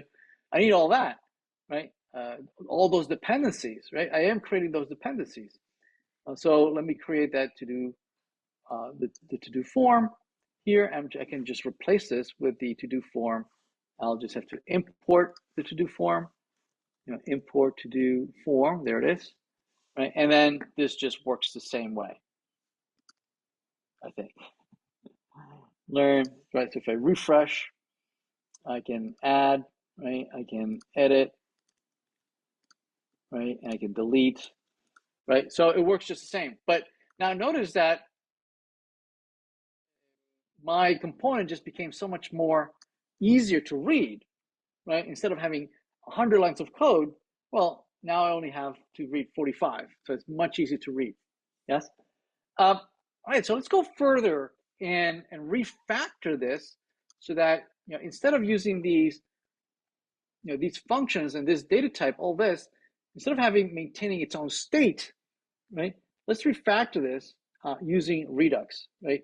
Notice that to be able to implement this, we had to create these dependencies, right? Each of these elements has a dependency with the parent. It needs to pass the data, it needs to pass all these functions. But instead, right, if we move all this to the reducer, right, everybody's going to be able to access all this, not only these parent-child relationships, right? So let's create a reducer, right, and refactor this. So let's see, we have the reducer, and let's copy it and paste it in there. So notice that it has the same state variables, the array with the to-dos, right? That is exactly the same data that we had in the component, in the to-do list component. Same thing with the to-do item that I used to render that input field over here. Same thing, right? And then here I just took all those functions, right? All these functions, right? And rewrote them, right, in terms of the state and action parameters, right? So here I create the new to-dos, just like here, create the new to-dos, identical, right? Just like that, same. And I just store the new to-dos in the state.to-dos, right? So instead of there being a set to-dos, right, the state has the to-dos. And these to-dos they were initialized to have these arrays, right? So now I have the old to-dos plus this new to-do, right, that I am appending at the end of the array, and it gets updated. I also clear the text input field here. I cleared the title, right? Same thing with delete. Delete gets re-implemented. Same thing with the filter here. Same thing with there's a filter, right? And I update the to-dos. Same thing with the update to-do. Same thing, right? We're creating the map. I'm mapping. When I find the ID, I keep the new one. Otherwise, I keep the old one. I update the to-dos, and then I clear out the input field. And set to do just copies, right? Probably I don't have the set to do's here. It's just going to copy the to do with whatever the payload I set there. Okay, for editing. Which is the editing. Yeah, set to do. There it is. So set to do, right? Just copies it into the state. All right. So now that I have that, I'm going to add this reducer to the store. So we go back to the store, right? This is the to-do reducer. So import the to-dos reducer. There it is, right? We're going to add it here, to-dos reducer. So we can go back to this implementation to-do list, and I can just remove this, right? Instead, I'm not going to deal with any of this. All this is going to be gone. Well, let's comment it out. Let's comment it out. It's broken, obviously. It's going to break. And but what we're going to do is that we have the to-do reducer. We did that. We're going to re-implement the form, right? So that instead of having these dependencies, right, um, instead of having these dependencies like this, we're going to comment all this out. They're going to be gone. Right, same thing. All these guys are going to be gone. Right, and all these three are going to be gone. I'm not going to pass you anything. Instead, what we're going to do. Actually, I think we do need the to do. I think we do need the to do. Right, these functions instead, we're going to use the ones in the store in the reducer. Right. So let's do that. So in the to do form, we no longer are going to have these dependencies. Right. So we're no longer going to have the need for this. So all this goes away. Right? Instead, you say, well, what do I do? Well, what you do is that we're going to import all those functions from the reducer. So we're going to import the add to do and the to do, right, from the to do's reducer. So to do's reducer. So we have the dispatcher. So they use the dispatcher, right? We're going to create a dispatch, and then we need to select the to do as well. So we need to select the to do from the not from here. We need to select it. So use selector from the state state dot to do's reducer, right? And finally, we need to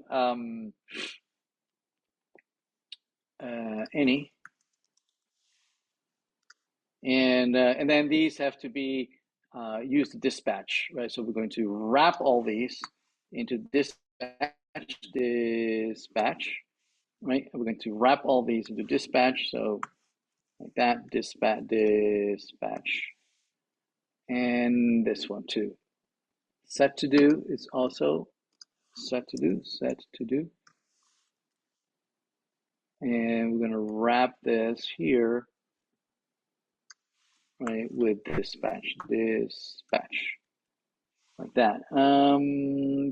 To-dos, where am I missing to-dos? Update to-do. Right, so we did the form. Now let's do this one over here. So these to-dos, we're going to have to pull them out from the selector, right? So we need to, instead of having the use state here, right, we're going to use the, we're going to pull that from the to-dos, we're going to pull them from the reducer. So to-dos, use selector, we're going to have to import this. And we need to, this is any, maybe, to do item. We don't need, we're going to pass it to do, but we don't need the delete, right? So we're going to remove that. We don't need that. We need to we need to import the delete and set to do from the to do reducer, right? And we need a dispatch because we're going to call these functions. So we'll bring in the dispatch, import, use dispatch. We'll bring in the dispatch here, and we're going to invoke all these in the dispatch. So like that, dispatch,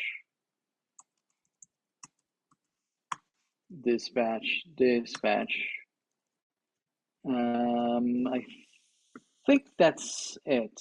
Let's see. Okay, so we re-implemented the whole thing. Okay, let's try it out. So for instance, if we add, notice indeed it's working just like before, right? We can add, so no difference. It's re-implemented.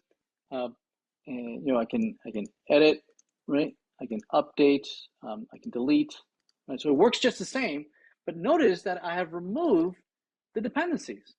No longer, right, do I need to pass any of this from my parent, right? No longer do I need to have references to these functions because they now live in a global space, right?